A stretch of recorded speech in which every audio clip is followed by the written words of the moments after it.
교회여 일어나라. 네 번째 시간 우리가 꿈꾸는 교회라는 제목으로 안디옥 교회에 대해서 한 번 더 살펴보는 시간 갖도록 하겠습니다. 인생에 있어서 멘토가 있다라는 건요, 그러니까 내가 뭔가 바라봐야 될 대상이 있다라는 것, 길을 제시하는 사람이 있다는 건 참 좋은 일입니다. 나보다 먼저 걸어간 사람이잖아요. 그 사람이 걸어가면서 자기가 발견했던 유익했던 부분들, 또 실패했던 부분들을 알려준다는 것은 얼마나 유익한 일인지 모릅니다. 여러분에게도 인생의 멘토가 있기를 주님의 이름으로 축원합니다. 제가 우리 아이들, 자녀들 어디 멀리 가면 항상 기도하는 게, 하나님, 좋은 목회자, 좋은 선생님, 좋은 친구 만나게 해주십시오. 그리고 그 아이가 누군가에게 좋은 사람 되게 해주십시오. 그럼 좋은 사람이 되고 좋은 사람을 만난다라는 것은 세상의 그 어떤 것보다 가장 큰 복을 얻는 것입니다. 여러분에게도 좋은 사람이 있기를 원합니다. 여러분에게도 좋은 친구, 좋은 목회자, 또 좋은 멘토가 있기를 주님의 이름으로 축원합니다. 교회 역시 마찬가지죠. 교회도 분명한 멘토가 있다면, 바라볼 목표가 분명한 교회는 흔들림이 없습니다. 바라보고 걸어야 될 목표가 있는 교회와 또 기준도 없이 상황에 따라서 이럴 땐 이렇게 저럴 땐 저렇게 흔들리는 교회의 결말은 완전히 다릅니다.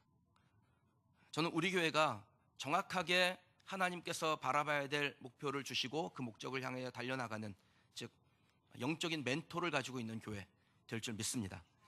그럼 멘토를 하나 정해야 되겠죠. 어떤 교회가 멘토가 되면 될까요? 제가 여러분에게 이 부분은 자주 말씀을 드리는 것 같아요. 우리 교회의 멘토는 성경 안에서 찾으면 안디옥 교회입니다.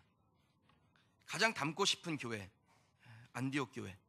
우리가 배워야 될 교회, 안디옥 교회. 우리가 따라가야 될 교회, 안디옥 교회입니다.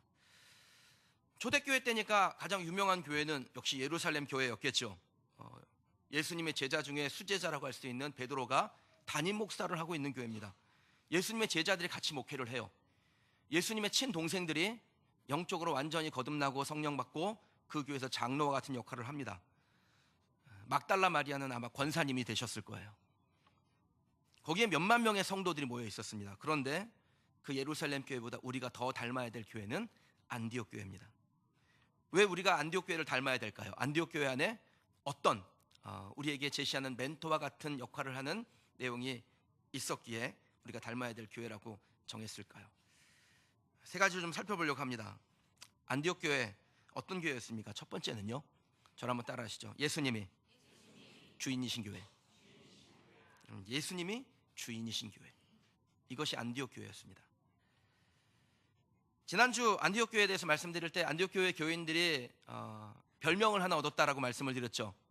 그리스도인이라는 별명을 얻었습니다. 지금이야 다 그리스도인이라고 부르지만 그 당시에는 그리스도인이라고 부르질 않았어요. 딱 안디옥 교회 교인들을 향하여 당신들은 그리스도인입니다 라고 불렀습니다. 왜 그리스도인이라고 불렀냐면 그게 헬라어로 크리스티아누스라고 하는데 그리스도의 종이란 뜻입니다. 그리스도를 따라가는 사람들, 생소한 신조어였죠.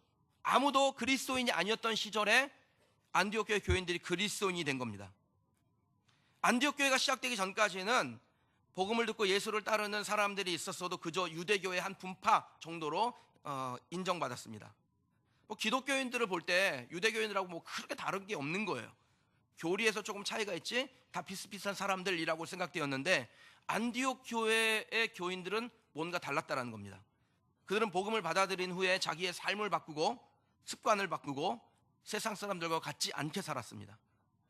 그 당시 아무 꺼리낌 없이 죄를 저지르고 자기의 유익을 위해서 다른 사람의 것을 강탈하고 범죄하는 사람들이 많았던 그때 이 안디옥 교회 교인들은 자기의 옛 습관을 끊고 완전히 새로운 사람, 예수를 믿지 않는 사람들과 확실하게 차별화를 만들어낸 사람이었습니다.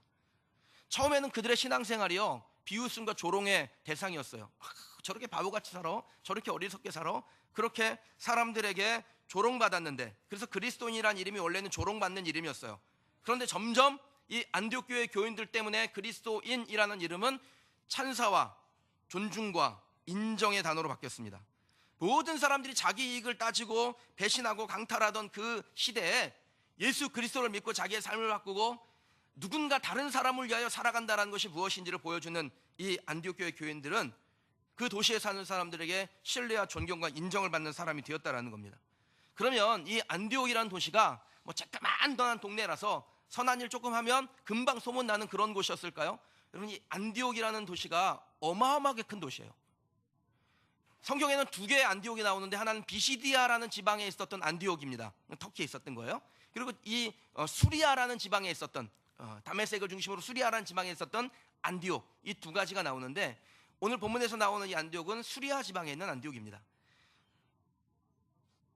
어마어마하게 큰 지역 안에 그 지역의 수도의 역할을 하는 안디옥이라는 도시에서 교인들이 그리스도인답게 살아서 그 수많은 사람들에게 그리스도인, 예수를 따르는 사람, 예수의 종이라는 별명을 받고 인정을 받고 존경을 받았다라는 거예요. 그럼 이 정도 도시에서, 이렇게 큰 도시에서 이런 평가를 받는다라는 것은 뭐 한두 번 해서 되는 일이 아닙니다. 오랫동안 일관되게 예수를 따르는 삶을 살았기 때문에 이런 인정을 받게 되는 것이죠. 확실하게 그리스도의 종으로 살았다라는 겁니다. 안디옥 교인들에게 주인은 자기 자신이 아니었습니다. 보통 사람들과 달라요. 모든 사람들이 자기가 주인이에요. 그런데 안디옥 교회 교인들은 예수님이 주인이었습니다. 모두가 돈의 종으로, 명예의 종으로, 권력의 종으로 살 때 안디옥 교인들은 예수님의 종으로 산다는 것이 무엇인지를 보여주었고, 착한 일을 행하여 모든 사람들 앞에 선을, 자신들의 예수 그리스도에 따르는 삶의 모습이 무엇인지를 보여준 것입니다. 그럼 종의 덕목이라는 게 있습니다. 그게 뭘까요? 일을 잘하는 겁니까? 여러분들이 종을 하나 두는데 그 종이 좋은 종이 되려면 어떤 사람이 되어야 될까요? 일을 열심히 하고 성과를 남기고 그러면 좋은 종이 됩니까? 종의 덕목은 주인의 말을 잘 따르는 거예요. 주인이 물 가져오라면 물 가져온 것이 주스를 낸 물 가져오기 싫고 더 맛있는 거 갖다 줘야지 주스 갖다 주고, 그건 종이 아니에요. 종이 하는 일은 순종하는 겁니다. 일은 못해도 괜찮아요. 아무 지장 없습니다. 종의 기본 덕목은 순종하는 거예요. 이게 제일 중요한 겁니다. 그러니까 순종이 안 되면 일은 잘할지 몰라도 종이 될 수가 없는 것이죠. 근데 안디옥 교회 교인들은 무슨 평가를 얻었냐면 그리스도의 종이라는 평가를 얻습니다. 그러니까 그리스도에게 순종했던 사람이라는 거예요. 신자들뿐 아니라 불신자들도 저 사람들은, 안디옥 교회 교인들은 그리스도의 종이야, 예수님을 따르는 사람들이야, 이렇게 인정했다라는 것이죠. 전적으로 주님에게 순종했다는 증명을 해낸 것입니다. 오늘 본문의 말씀을 보면 바울과 바나바가 목회 사역을 하는 동안 이 안디옥 교회가 큰 부흥을 경험합니다. 둘 다 보통 사람이 아니잖아요. 바나바 어떤 사람입니까? 예루살렘 교회에서부터 인정받았던 사람이에요. 예루살렘 교회가 안디옥의 교회가 든든하게 세워진다는 소식을 듣고 그곳에 목회자로 파송을 했을 만큼 믿을 만한 사람이었습니다. 바울은요, 후에 유럽을 복음화시키고 세계 선교에 앞장섰던, 주님이 가장 크게 쓰셨던 역사적인 사도, 위대한 사도였죠. 그러면 이 두 사람이 함께 목회를 하니까 어떻게 교회가 부흥이 안 될 수가 있겠어요? 날마다 설교하고 목양하고 성도를 돌아보고 위로하고 그런 동안에 안디옥 교인들이 영적으로 충만하고 행복했을 겁니다. 부흥하고 생기로 가득했겠죠. 그럼 우리 교회도 제가 예배 마치고 나면요, 여기에 아이들이, 우리 교회 아이들이 많잖아요. 아이들이 이제 저 밑에 있다가 올라오기 시작합니다. 제가 설교가 길어지면 벌써부터 저 문을 열었다 닫았다 하면서, 그래서 내가 오늘 설교가 길구나 막 이런 생각이 들어요. 들어오면요, 와가지고 여기서 뭐 스케이트보드를 타는 애가 없나, 그리고 애들이 자꾸 저한테 와요. 와가지고 저한테 꼭 말을 겁니다. 목사님, 와이파이 비번 뭐예요? 왜 와이파이 비번을 담임 목사도 모르게 바꾼 거예요? 내가 알려줬는데 틀렸다고. 애들이 요즘 저한테 안 와요. 그럼 생기가 넘치죠. 아이들이 모여서 움직이고 활동하고 정말 살아 숨쉬는 것 같고, 예배당에 와가지고 다들 옹기종기 모여서 같이 밥도 먹고 그런 교제를 하는 걸 보면서 참 우리 교회도 좋은 교회구나, 이런 생각이 드는데 안디옥 교회도 못지않게 생기가 있어요. 넘치는 겁니다. 그런데 하나님께서 이 안디옥 교회 교인들에게 청천벽력과 같은 말씀을 주십니다. 바울과 바나바, 그렇게 목회 잘하고 위로 잘하고 설교 잘하는 이 바울과 바나바를 안수하여 따로 세워서 주의 일, 복음 전하는 일에 쓰라는 것입니다. 그럼 이 말씀을 따르기가 쉬운 것이었을까요? 이 지금 두 사람 때문에 교회가 부흥하고 있다라고 봐도 되는데, 교회가 지금 자리를 잘 잡아가야 되는데, 이제 막 새로 시작한 교회인데 이 두 사람을 교회에서 빼내야 되는 일에 예, 주님 그렇게 하셔야죠 라고 순종할 수 있겠습니까? 이게 쉬운 일입니까? 교회만 생각할 때는 쉽게 따를 수 있는 일이 아니었다라는 겁니다. 근데 안디옥 교회 교인들이 결정을 어떻게 내립니까? 금식하고 기도하는 중에 이 두 사람에게 안수하여 주의 복음을 위해서 선교사로 보내는 일을 거침없이 합니다. 어떻게 이런 결정을 내릴 수 있을까요? 이유는 분명한 거예요. 주님이 명령하셨기 때문에. 예수를 따르는 사람, 예수의 종인 교회에서 예수 주인 되신 예수님의 명령을 내리셨으면 따라야죠. 그러니까 정확하게 따르는 거예요. 안디옥 교회 교인들이 바울과 바나바를 뭐 별로 좋아하지 않거나 무슨 신뢰하지 않거나 그런 거 아닙니다. 무지 사랑했어요. 그런데 두 사람에게 하나님께서 말씀을 주실 때 그 말씀에 순종하는 것은 안디옥 교인들에게 바울과 바나바의 존재보다 더 중요한 것이었습니다. 바울과 바나바가 안디옥 교인들에게 소중한 존재인 것은 맞으나 주님보다 더 소중할 수는 없다라는 겁니다. 그 무엇보다도 주님보다 소중할 수 없다. 이것이 안디옥 교회가 가지고 있는 신앙이었어요. 저는 우리 교회 성도들도 그 신앙 갖기를 주님의 이름으로 축원합니다. 내가 무엇보다도 주님을 더 소중히 여길 수 없다. 담임 목사는 교회에서 소중합니까? 안 소중합니까? 이렇게 억지로 막 옆구리를 찔러서 막 대답을 드러내는 것 같아요. 예, 이거 방송 듣는 사람 많습니다. 예, 이런 거 확실하게 대답하셔가지고 이 교회는 담임 목사를 되게 좋아하는구나, 이걸 좀 보여줘야 되는데 이렇게 옆구리를 찔러가지고 듣는 것 같으면은 좀 듣는 분들이 이상한데 막 이럴 수 있어요. 요거 편집은 안 되겠지만 다시 한번 할게요. 그럼 담임 목사는 교회에서 중요합니까? 안 중요합니까? 그렇죠, 중요하죠. 예. 근데 예수님보다 더 중요할 수 있습니까? 안 됩니다. 예수님보다는 중요할 수 없죠. 그럼 우리 장로님들 볼 때 진짜 보석과 같아요.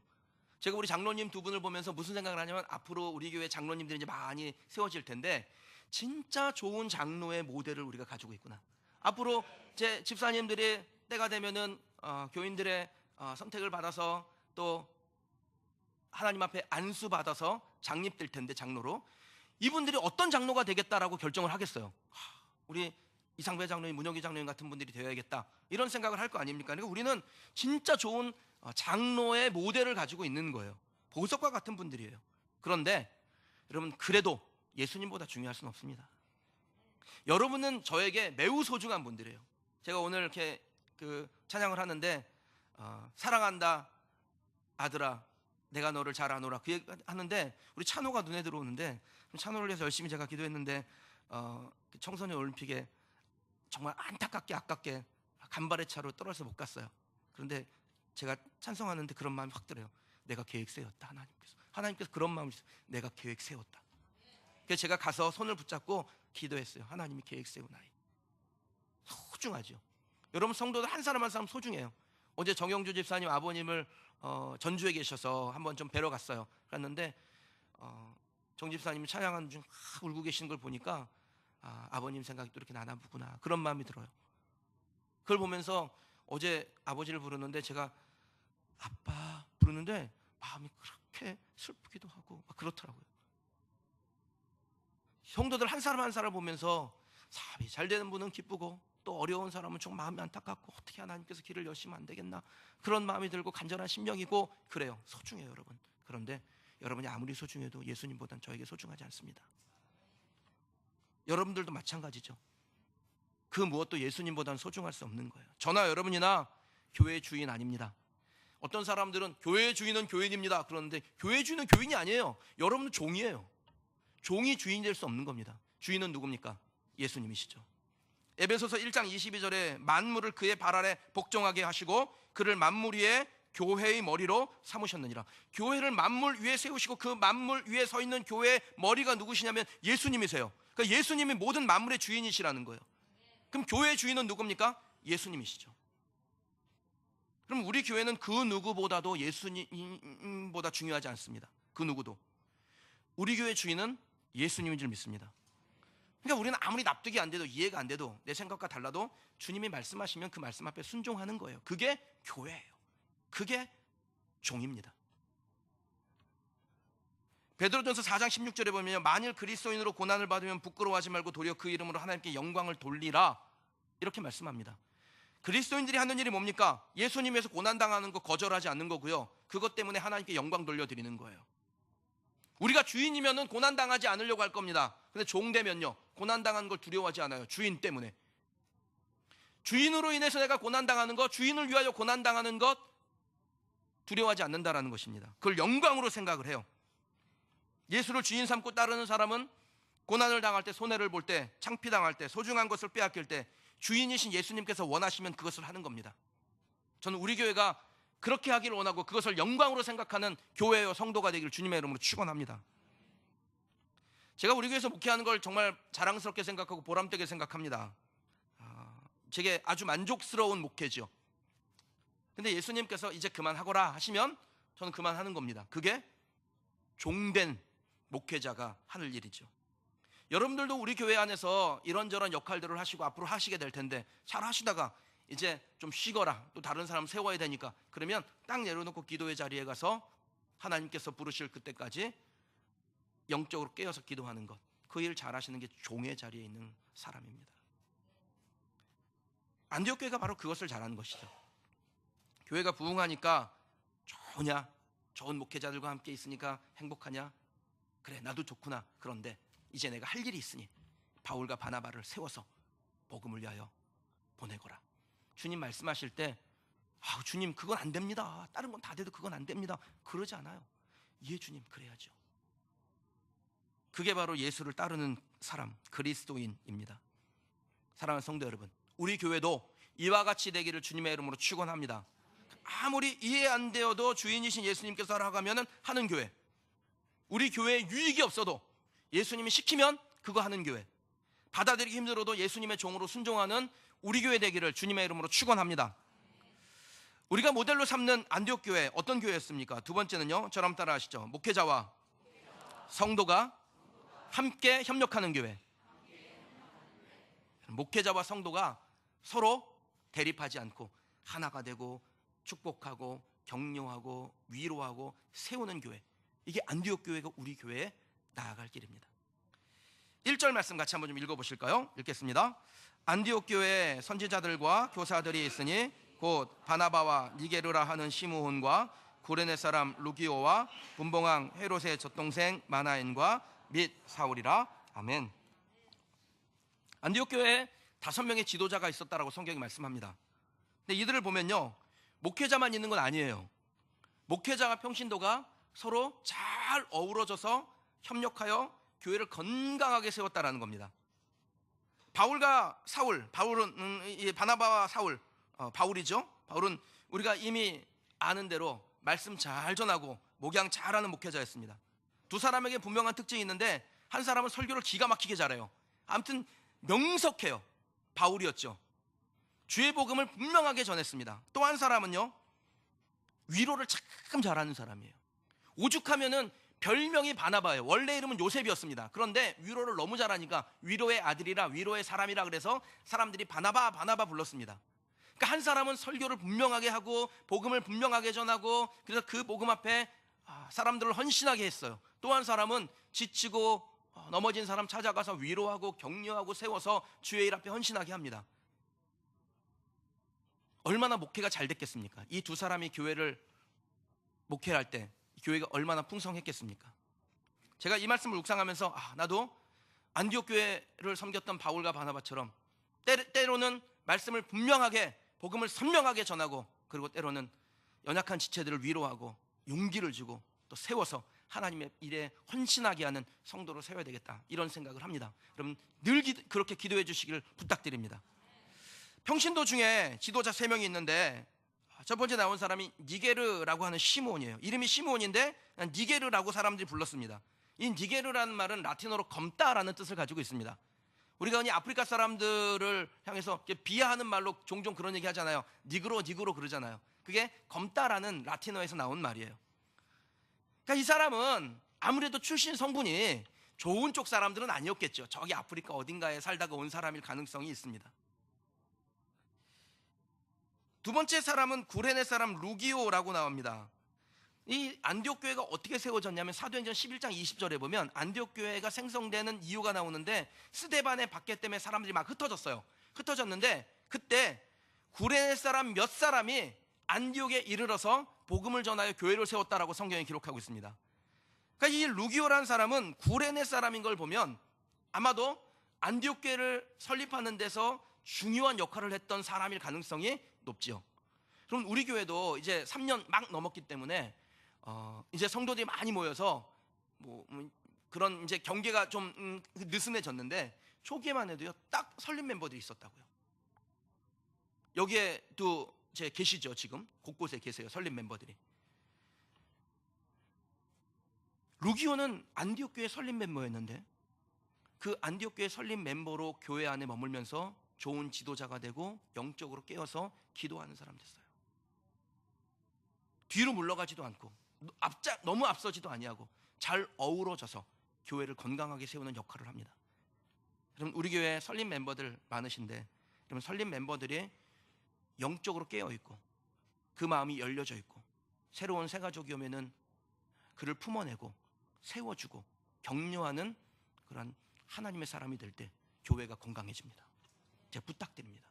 여러분들 설립 멤버들은 내가 과거에 우리 교회는 말이야 이런 소리 하지 마세요. 항상 교회는 미래를 향하여 나아가는 겁니다. 제가 새가족이 오면 항상 하신 말씀이 있어요. 그분이 지난 과거의 삶이 어땠는지 몰라요. 항상 제가 그 얘기를 해요. 여기 아마 들어보신 분도 있겠죠. 이전 것은 지나갔으니 보라 새 것이 되었도다. 성도님, 지난 과거는 아무 의미 없습니다. 하나님이 우리에게 주실 미래가 있습니다. 그 미래를 향해 달려가는 것이 하나님께 합당한 삶입니다. 여러분, 우리가 과거에 무슨 일을 했는지는 아무 소용이 없어요. 그건 다 박수 한번 치고 끝나는 거예요. 이제 중요한 게 있습니다. 하나님이 우리에게 주신 새로운 사역을 위해서 힘차게 달려나가는 겁니다. 세 번째 나오는 사람이 분봉왕 헤롯의 젖동생 마나엔이라는 사람이 나오죠. 성경에 헤롯이라는 이름을 가진 왕들이 몇 명 나오는데 오늘 본문에 나오는 이 분봉왕 헤롯은 헤롯 안티바라고 불러요. 이 사람은 헤롯 대왕의 뒤를 이어서 유대 땅을 다스렸던 왕입니다. 그러니까 이 안디옥 교회 지도자 중에 하나였던 마나엔이라는 사람은 헤롯의 젖동생이에요. 그래서 같이 모여서 어렸을 때 같이 그 궁궐에서 놀았다라는 거예요. 신분상으로 매우 직급이 높은 귀족 계급이었습니다. 그 귀족의 사람이 에헤맞이 아니하고 서로 협력하고 하나가 되고 건강한 교회를 만드는 일에 헌신했다라는 것입니다. 그럼 우리 교회 안에 오면은 저는 신앙의 연조가 깊거나 혹은 뭐 재물이 많거나 혹은 뭐 세상에서 인정받는 위치에 있거나 그런 사람이 더 많아지기를 원합니다. 그런다 그것이 교회 안에서 잘 어우러지길 원해요. 그것 때문에 내가 득세하고 혹은 흔히 말하면 말빨이 선다 그러죠. 그렇지 아니하고 함께 어우러지고 하나 되고 공동체에 정말 균형을 맞춰가는 그런 성도들이 되시길 주님의 이름으로 축원합니다. 이 5명의 지도자를 보면서 어떤 점을 발견하세요? 안디옥 교회가 참 다양한 사람들이 잘 어우러졌구나. 어떤 한 부류의 사람들을 위한 교회가 아니었다라는 겁니다. 누구나 예수를 주로 고백하는 사람들이면 함께 모여서 신분, 출신, 지식의 유무, 재물의 유무와 상관없이 함께 하나님의 비전을 나누고 주를 위하여 헌신하는 그런 건강한 교회였습니다. 저는 우리 교회의 멘토인 이 안디옥 교회를 볼 때마다 균형이란 단어가 떠올라요. 제가 우리 교회 안에 균형이 있기를 원해요. 어떤 성도들인지 와서 다 마음을 열고 함께 하나가 되고 주를 위하여 헌신할 수 있는 교회, 하나님께서 주신 은혜를 함께 나눌 수 있는 교회, 그런 교회가 되기를 주님의 이름으로 축원합니다. 목회자와 평신도가 각자 자기의 장점을 가지고 서로 협력하며 약점을 보완해주며 그리고 하나님께서 주신 비전 앞에 충성하는 교회, 우리 교회가 될 줄 믿습니다. 제가 가끔 제 자신에게 하는 말이 뭐냐면요, 너무 잘하려고 하지 말자 이거예요. 교육자들한테도 그런 얘기 합니다. 너무 잘하려고 하지 말라고. 또 이걸 진짜로 알아가지고 너무 잘하려고 안 하면 어떡하죠? 네. 열심히는 해야죠. 열심히는 해야 되지만 마음 가운데 내가 모든 걸 다 해야지, 내가 정말 잘해야지, 이런 마음을 갖다 보면은 다른 사람을 돌아보지 못할 때가 있습니다. 그럼 우리가 부족하면 또 다른 누군가가 우리의 것을 채우는 거예요. 목회자가 좀 부족하면 성도들이 채우는 거고, 성도들이 연약하면 저는 목회자가 채우는 겁니다. 여러분들도 너무 잘하려고 하지 마세요. 내가 다 해야지, 그렇게 생각하지 마세요. 특히 능력이 많으신 분들이 있죠. 능력을 잘 나누어서 쓰지 한 번에 쏟아붓지 마세요. 능력 많으신 분들이 능력을 한 번에 쏟아붓고 난 다음에 다 지쳐가지고 동산교회 가잖아요. 내가 동산교회 있어봐서 안다고요. 거기에 능력 많으신 분들이 전 교회에서 능력을 다 쏟아붓고 지쳐가지고 조금 쉴게요 그러고 동산교회 가지고 숨어서 예배드려요. 그러면 사람이 부족해도 그냥 그 부족한 거 가지고 일하면 됩니다. 너무 잘하려고 하지 않으셔도 돼요. 실수나 허점이 도리어 매력이 됩니다. 캐시 에론슨이라는 사람이 실수 효과라는 말을 했는데, 사람들은요 너무 완벽하고 정말 빈틈없는 사람보다 뭔가 좀 허술한 사람을 좋아한다라는 거예요. 그래서 제가 이 이야기를 듣고 난 좀 허술한 사람이 돼야겠구나. 근데 요즘 좀 많이 허술해졌어요. 그쵸? 많이 허술해졌죠? 전혀 동의를 안 하네요, 여긴요. 그럼 누군가를 도와주고 싶게 만드는 사람이 되세요. 내가 저 사람 좀 도와주고 싶다. 그리고 마음을 열고 나 좀 도와주세요라고 말하는 사람이 되십시오. 그럴 때 하나가 되고 협력하게 됩니다. 제가 어제 안수 집사 또 권사 그 원래 때 설계사가 우리 교회 이제 설계하시기로 결정하신 분이 와서 기본적인 브리핑을 이제 했어요. 하면서 수정할 것들이 있으니까 서로 나와가지고 이런 얘기를 저기 하고 막 손으로 가르치면서 막 얘기하는데 그걸 보면서 무슨 생각을 했냐면 우리 성도님들이 우리 중직들이 참 의욕적이고 관심이 많구나. 서로 자기의 좋은 의견들을 내는구나. 그런데 이렇게 의견들을 내는데 다 맞진 않아요. 그런데 딱 포인트 하나를 정확하게 지적해가지고 전체적인 그림을 싹 아름답게 바꾸어내더라고요. 오죽하면 설계사로 오신 분이 그런 얘기를 해요. 이 교회는 이제 3년 됐는데 너무 과속하시는 것 같아요. 그런 표현을 써요.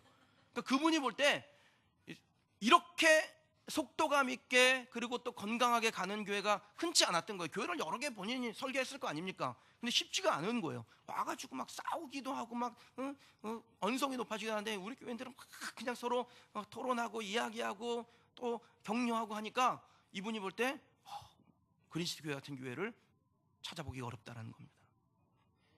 여러분, 우리 교회는 앞으로 계속 쭉 그렇게 될 줄 믿습니다.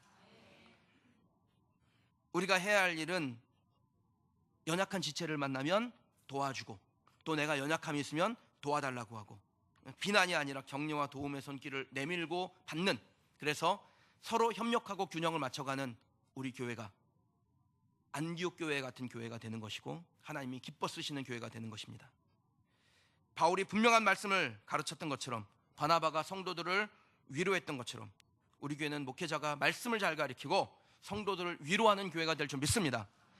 성도들은요, 그 사람이 가진 게 무엇이건 간에 세상에서 어떤 인정을 받건 간에 상관하지 아니하고 교회 안에서 서로 협력하고 하나 되고 비난하지 않고 위해주고 세워주고 남을 나보다 높게 존귀히 여겨주는, 그래서 하나님이 보실 때 참 교회가 균형을 가지고 있구나, 아름답구나 이렇게 평가하고 귀히 쓰시는 우리 교회 되기를 주님의 이름으로 축원합니다. 우리 교회가 꿈꾸는 모델인 안디옥 교회, 어떤 교회였을까요? 세 번째 특징이 있습니다. 저를 한번 따라 하시죠. 영적으로 깨어있는 교회. 영적으로 깨어있는 교회였어요. 2절 3절 같이 읽어보겠습니다.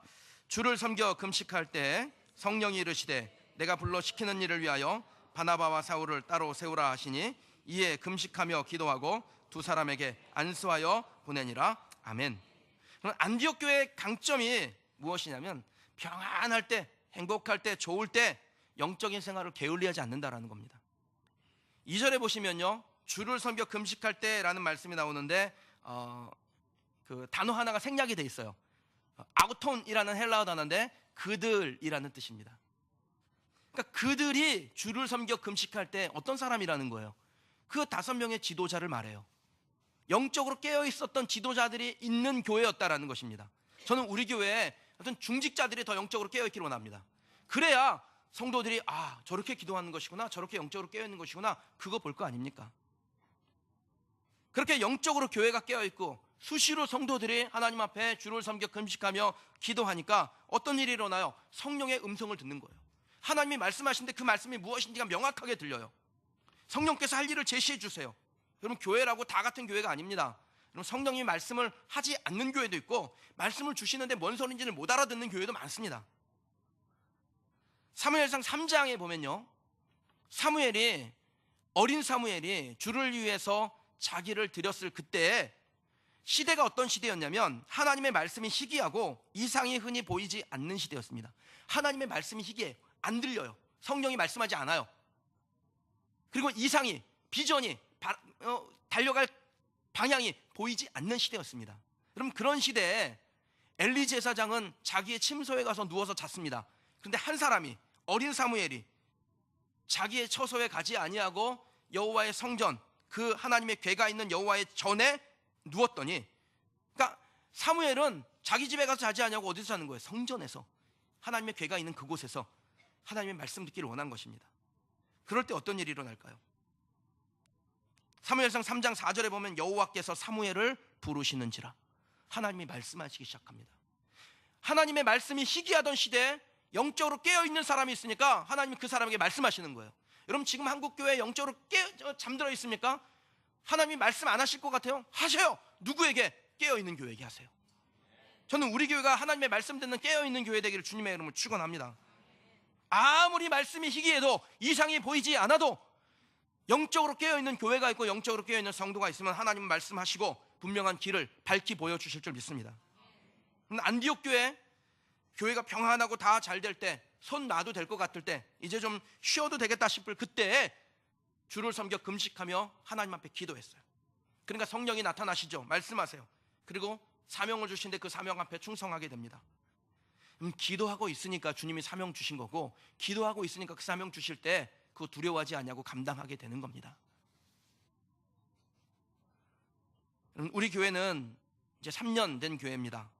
근데 사역은 30년 된 교회처럼 하기를 원합니다. 저력이 보통이 아니네, 이 소리 듣기 원합니다.